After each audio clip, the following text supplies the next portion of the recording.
Volume better. మూర్తి గారు, ముందుగా మీకు అలాగే పనుల పెద్దలకి టీవీ5 వీక్షకులు నమస్కారం సార్. నమస్కారం. గత 5 ఏళ్ల ప్రభుత్వ పరిపాలన చూసున్న వాళ్ళగా ఎన్నో ప్రాంతాలు పర్యటించినప్పుడు ప్రజల బాధలు విన్న వాళ్ళగా మాకు అర్థమవుతుంది ఏంటంటే ఎంప్లాయ్మెంట్ అనేది గత 5 ఏళ్లుగా క్రియేట్ చేయడంలో గత ప్రభుత్వం విఫలమయ్యింది.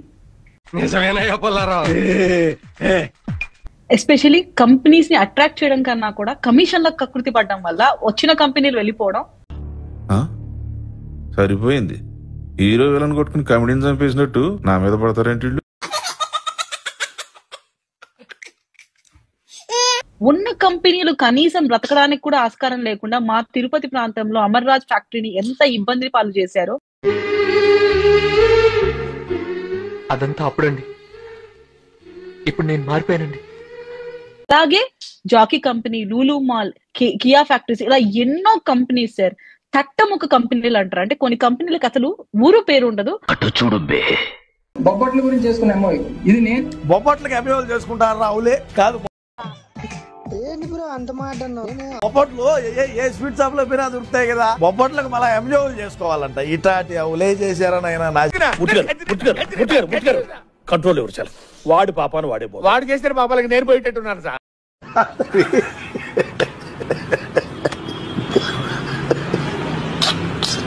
వాళ్ళ ఇన్వెస్టర్స్ లాగా ఈ పానీపూరి చాట్ బండ్లు పెట్టుకునే వాళ్ళని ఒక ఇన్వెస్టర్ లాగా సూటు బూటేసి ఎంతకి తెగించారా ఇంత నిజాన్ని దిగుతారా? ఈ ఇన్స్టా రీల్స్ చేసుకునే వాళ్ళని, ఎఫ్బీలలో ఫేక్ అకౌంట్స్ తో వైసీపీకి బలంగా ఉండే క్యాండిడేట్స్ కి సూట్ వేసి పెట్టి వాళ్ళని కూర్చోబెట్టి వాళ్ళని ఇన్వెస్టర్స్ లో చూపించిన గొప్ప ప్రభుత్వం గత ప్రభుత్వం అని చెప్పాలి. గుర్తింపే నీకు 11 సీట్లు వచ్చినాయి, అది బాగా గుర్తుపెట్టుకో.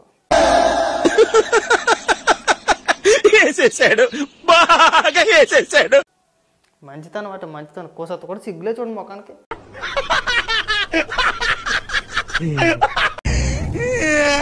మా ఇంటికి వెళ్ళిపోతా. సో ఈ ప్రభుత్వాన్ని చూసినప్పుడు ప్రజలు విసిగెత్తిపోయి అసలు ఎంప్లాయ్మెంట్ అంటే ఇతర రాష్ట్రాలకు వెళ్ళడమే. నీ వల్ల కదా నా జీవితం సంకనాకిపోయింది. రాష్ట్రంలో ఇన్వెస్టర్స్ అట్రాక్ట్ అయి రావడానికి ఏముంది? ఎంతైనా చూస్తే ఆస్తులు అమ్మడం లేదా తనఖా పెట్టడం.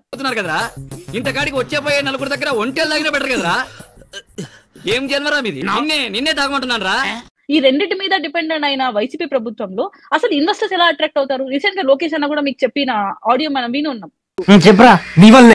కొత్త కంపెనీస్ అడగాలంటే గత ప్రభుత్వం తాలూకా చేదు అనుభవాలను వాళ్ళు ఇంకా నెమరేసుకుంటూ బాధపడుతున్నారు తప్ప రావడానికి ఇంట్రెస్ట్ చూపించట్లేదు. నీలాంటి ఫ్రెండ్ ఉంటే చాలు జీవితం మారిపోవడానికి. అండ్ ఎస్పెషల్లీ అమర్నాథ్ అనే వ్యక్తిని ఐటీ మినిస్టర్ గా పెట్టడం నిజంగా అది చాలా దౌర్భాగ్యమైన స్థితి. ఆ టైంలో మీ ఇద్దరిని చూస్తుంటే ఎంత చెత్త నా కొడుకులో నాకు అర్థమవుతుందిరా. తాడి పెరిగినట్టు పెరిగావు, జ్ఞానం లేదురా నీకు. కరెక్ట్, ఇది కరెక్ట్ గా చెప్పావయ్యా. ప్రభుత్వం తీసుకున్న నిర్ణయంలో ఒక ఫెయిల్ చేసిన నిర్ణయం ఏంటంటే అదని చెప్పాలి.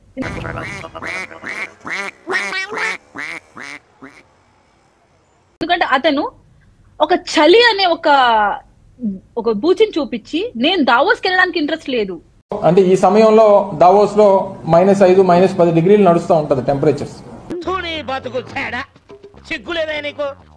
విపరీతమైన చలి ఉంటది. సాధారణంగా చలిలో ఉంటే ఎవరైనా స్నానం చేస్తామా? సరే అవన్నీ చెప్తామండి బయటికి.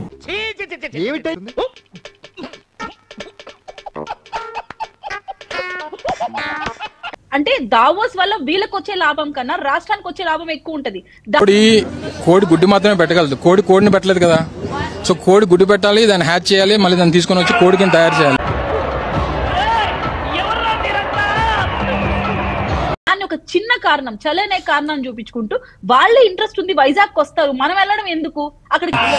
ఇప్పుడే ఆంధ్రప్రదేశ్ లో కోడి గుడ్డు పెట్టింది, దాన్ని కోడి పెట్ట కింద మార్చడానికి టైం పడుతుంది. నీలాంటి యూజ్లెస్ ఫెలో తప్ప ఎవడు అలాంటి మాట అండు.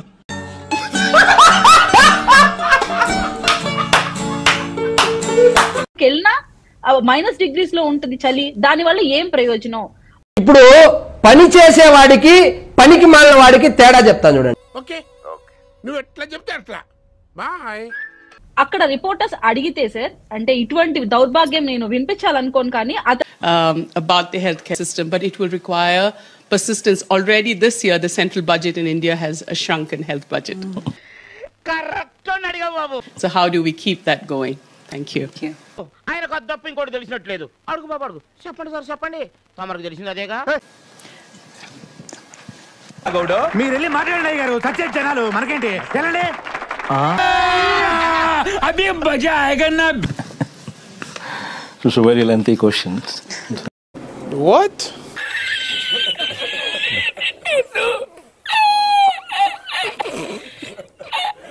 అయితే నేను కన్ఫర్మ్ గా చెప్పగలుగుతాను, ఖచ్చితంగా చంద్రబాబు నాయుడు గారు అనుకున్న పని నెరవేర్చుకొని రాష్ట్రాన్ని అభివృద్ధి దిశగా పెట్టగలుగుతారు. మన ఇప్పుడు ఏం చేద్దాం మనం?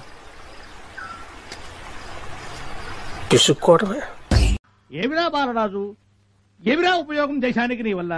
ఏదన్నా పని చేసుకోరా బేవకు.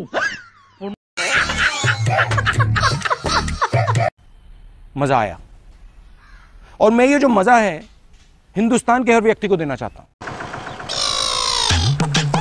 ఓకే బ్రదర్స్, ఒక తల్లి కడుపును పుట్టకపోయినా ఒకే ఆటోలో కలిసి ప్రయాణం చేశాం. ప్రజల వద్దకే పాలనలాగా ప్రజలతోనే ప్రయాణం. డౌట్స్ ఏం పెట్టుకోకండి. మీకు ఎప్పుడు రావాలనిపిస్తే అప్పుడు వచ్చేయండి. ఖర్చు లేకుండా కాఫీ తాగుతాం, బిల్లు కట్టకుండా భోంచేద్దాం. సరేనా? అలాగే. బయలుదేరమ్మా, మీకు ఆలస్యం ఎలా ఉంది?